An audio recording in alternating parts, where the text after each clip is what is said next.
però s'ha de dir que això és una cosa molt important per als alumnes de quart d'ESO, que són els que organitzen aquests Jocs Florals des del ben començament de curs. És una cosa que estan tots molt nerviosos, ho sé per pròpia experiència, i estic nerviosa jo ara mateix, perquè aquí m'anava a dir fa 9 anys que jo ara mateix estaria aquí presentant-vos a tots vosaltres uns Jocs Florals en els que jo hi he participat.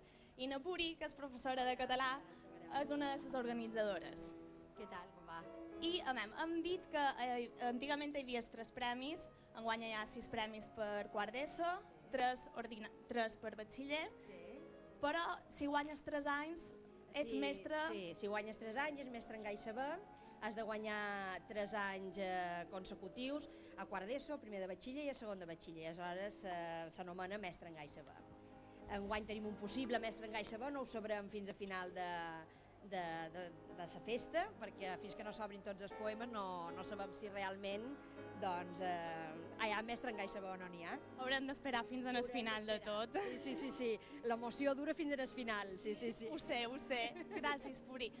Duim aquesta flor perquè els alumnes de quart d'ESO de Sant Cayetano entreguen una d'aquestes flors a l'entrada a totes les mares